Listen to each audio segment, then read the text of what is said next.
Welcome to the Parenting Tips Podcast. I'm Jeff Ryland. In this final episode in this 5-part series on emotional regulation, we're discussing a child's temperament. For some of you, this may be new language, a new word. I think you'll find it helpful in trying to better understand what makes your child tick. This is as much an episode on what to know and understand as it is on what to do. In the words of Maya Angelou that get repeated often in this Parenting Tips podcast, do the best you can until you know better. Then, when you know better, do better. This episode will help you better know about your child's unique temperament. All children are born with a temperament. One of the great challenges for parents is that no two children are alike. In fact, research identifies that a child's temperament is formed before they're even born. Think of a child's temperament as their little developing personality. Because they're still developing, there are still some parts of their temperament that are influenced by how you, as the parent, respond to them. An important part of this information is to appreciate that while we may not be able to radically change a child's temperament, we can parent to their temperament using approaches that are more encouraging and supportive of where they are at. Beginning in the 1950s, Dr. Alexander Thomas and Dr. Stella Chess studied children across time and were able to identify 9 different factors or characteristics that seem to influence a child's temperament. Think of these like different colored crayons in a basic box of crayons. With these 9 colors, you could combine and mix them with one or several other colors to get many different colors. We're going to briefly go through these characteristics just to get a sense of what they are and how they can affect your child's ability to regulate their emotions. In each of the 9 factors, there's a range on a continuum. This means that children are not either or, all or none. Some children may have more of one factor and less of another. Some children may be somewhere in the middle. This is what makes parenting a bit of a challenge. If you have more than one child, you have learned that there is not a one-size-fits-all when it comes to parenting. Parents can fall into the trap of thinking that a certain approach worked for the first child, it will work just fine for the next 1 or 2.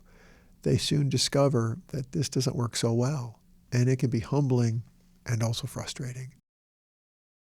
The work of these 2 pioneers, Dr. Thomas and Dr. Chess, identified that children fall into 3 basic groups.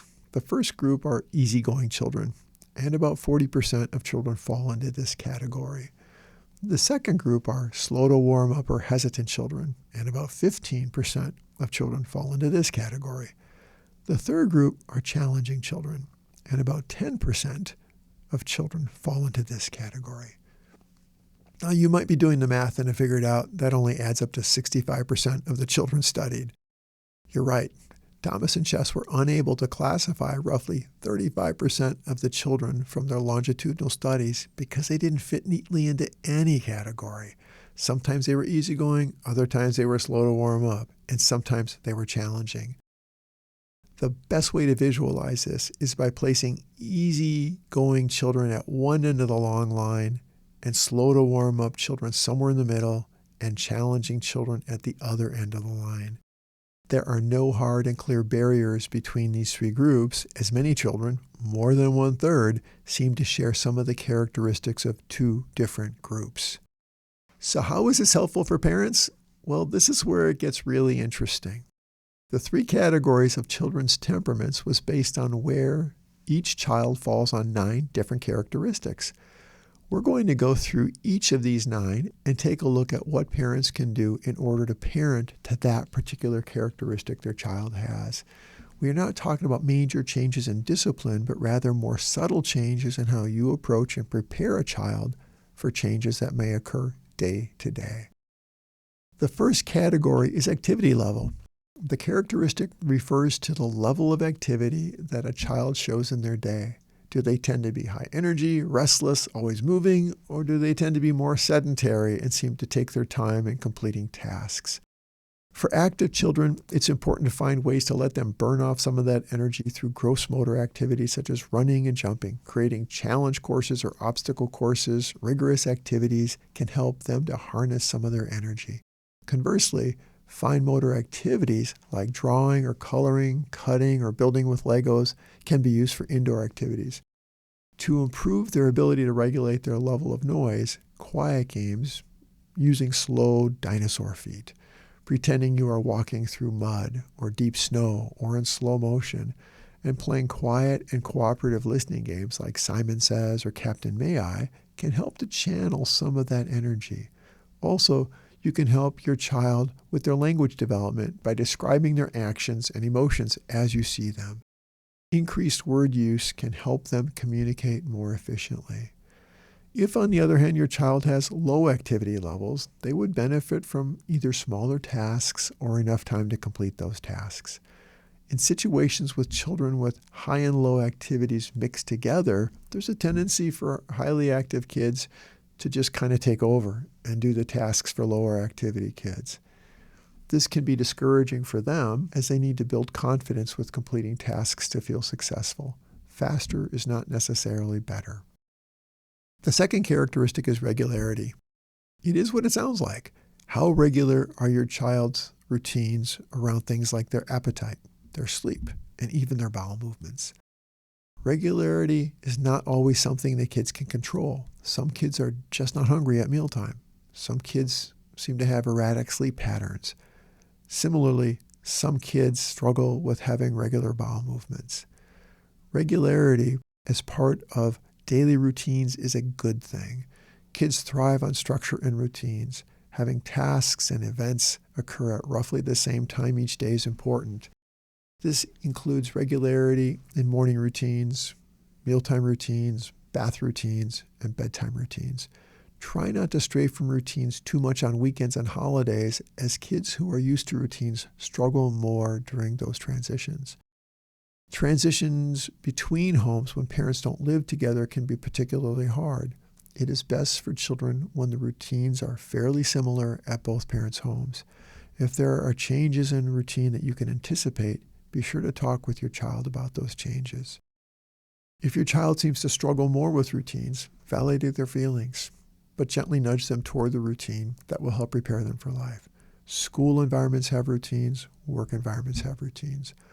While you may not force your child to eat at mealtime if they're not hungry, it's important to have them be part of the family and conversation during mealtime. Maintaining regular morning routines as well as bedtime routines, even if they're not tired at bedtime, is an important step in helping them to adjust. You cannot force a child to close their eyes and sleep, but if they're laying quietly in bed listening to soothing music, they may more likely tire. The next characteristic is approach and withdrawal. How does a child respond to new things in their environment? What is their first reaction? Do they jump right in, or do they hang back and watch for a bit? Are they curious and engaged, or slow and hesitant? The kinds of exposures to new things could include new people, new social situations, new foods, or new games. Basically anything that is not familiar initially to them. Some kids approach new things with openness and curiosity. Others hang back and watch. If your child is a low responder, they hang back and they don't look forward to new situations, expose them to the new situations more slowly and for briefer periods of time to help them adjust and build confidence. As they start to take greater steps toward new experiences without as much support and nudging from you, reframe this as confidence and courage. Celebrate their successes with positive reinforcement for trying something new and different. Many children need some rehearsal or practice in trying to talk with new friends. Practice turn-taking with your child if they're reluctant to engage with others that they don't know. On the other end of the continuum are children who dive headfirst into new situations and never look back. While we may admire this quality, it's always wise to make sure the child is safe and well supervised. Setting limits around safety is a good thing.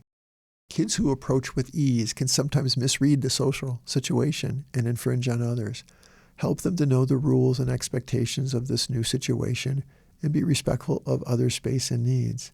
Sometimes it helps to review your rules and expectations before going on an outing to help children to adjust.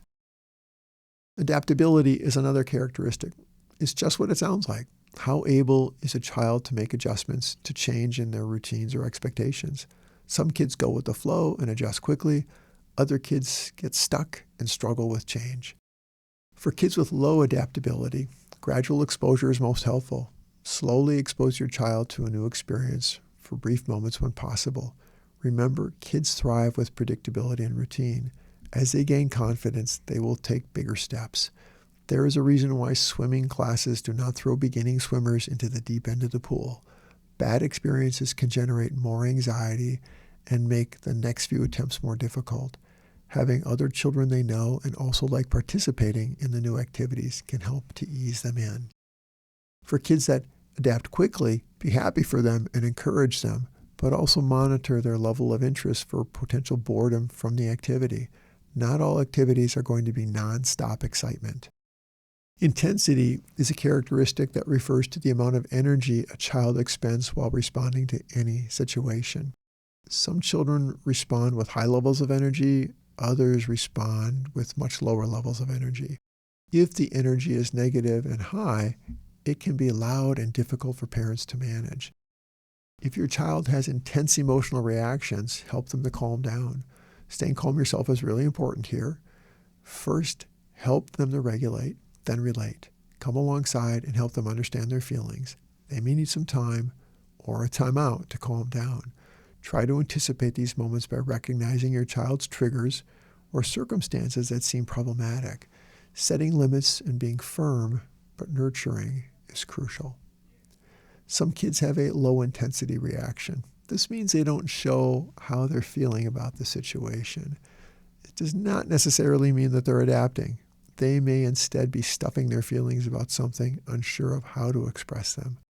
Watch for your child having a low-intensity reaction, but also not liking the situation.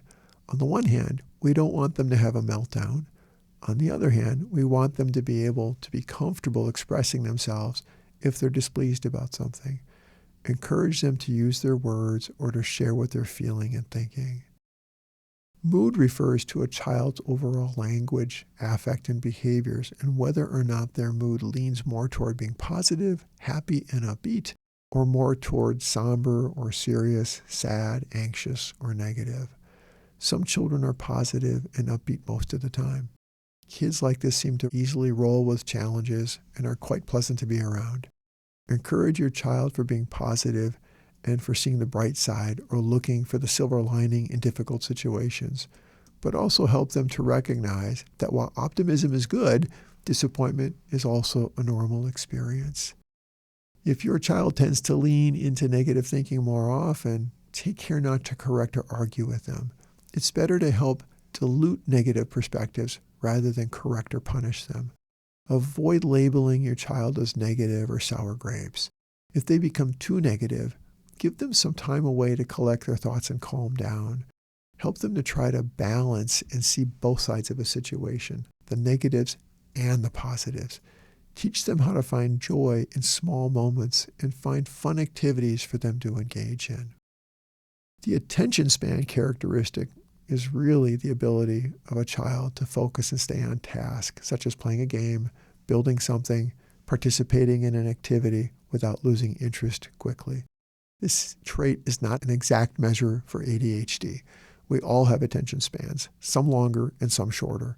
As children grow, their ability to sustain attention to tasks becomes more important. Some children are more adept at staying on task and focusing on getting something done. If your child has difficulties doing this, break the task down into smaller parts. Use one command at a time. Picture or word lists that help your child problem solve the steps to completing a task can be helpful. Kids who have difficulty with attention may benefit from briefer periods of time where they have to focus before they get a break. There's a balance between completing a task in a way that is positive for everyone and getting the task done quickly. Watch that the breaks from the task don't become an avoidance strategy. Use positive reinforcement and praise when the task is completed. Consider using a fun activity, something the child wants to do as a reward for completing the task. Try to provide the reinforcement as soon as possible after the task is completed. When children are able to pay attention and stay on task, reinforce this with praise. Help your child begin to learn how to manage their time by guessing how much time it will take to complete the task. For young children who have not mastered time, usually accomplished in second and third grade, use time measurements they are familiar with, such as the length of 2 or 3 favorite songs, or the time it takes to drive to school or brush their teeth. Sometimes when children become too focused, they have difficulty transitioning from one task and won't put it down, even though it's time to move on. Help them with rules about taking breaks when needed to help them with flexible thinking. Distractibility refers to the opposite of attention. This characteristic looks at how hard it is or how easy it is for a child to be distracted from a task they are doing by various other things happening in their environment. For example, how distracting is seeing something out the window or some activity across the room or hearing others talking or other sounds such as a train or a truck passing by. On one end of the continuum, if your child is easily distracted, you might want to thoughtfully limit those distractions or the environment. If the environment is large and overstimulating, consider finding a smaller space. If there are too many toys or other items in your child's environment and they can't focus, limit this by having only a few things out at a time. Keep directions clear and simple, one command at a time. Have clear and shared expectations for what you expect and for how long. For young children, start with small amounts of time and build up for longer periods as your child achieves success and confidence with not being distracted. Use positive reinforcement when they complete tasks that took concentration and effort. On the other end of the continuum are children who may have difficulty transitioning away from a task or from play because they're too focused. For children who are too focused, give them a 10 or 5-minute reminder when winding down play and when to start cleaning up or transitioning. Being mindful of commands you make and the amount of time allotted. If your child has difficulty with being over-focused, they may need practice with flexible thinking and problem solving. Praise them when they're able to shift gears and transition quickly. Finally, Thomas and Chess identified sensory threshold as the amount of stimulation needed to elicit a response from a child. How aware are they of their internal physiological cues and external social and environmental information coming at them? Some children seem wired to respond to very small amounts of stimulation, where others may need significant stimulation of their senses in order to react. So what is your child's reaction to light, noises, textures of clothing, or food? Some children are highly sensitive to these things. Even slight exposure or changes can trigger intense reactions. This is not something they have control over, but they can learn to manage and tolerate over time. For children who are sensitive, limiting their exposure can be a helpful start. Help them to find words to express what they're experiencing. Other children seem much less sensitive. They can sleep through anything, anywhere. They can eat almost anything. They're not bothered by slight discomforts. They may also have limited awareness of others. Help children on this end of the sensitivity continuum by helping them to recognize social and emotional cues in others. You can learn more about children's temperaments by checking out the American Academy of Pediatrics website on temperaments at healthychildren.org. The link is in the show notes. Learning more about this is wise for those who want to parent to their child's unique temperament. This podcast episode is a brief education about your child's temperament and how to parent in ways to match their unique abilities.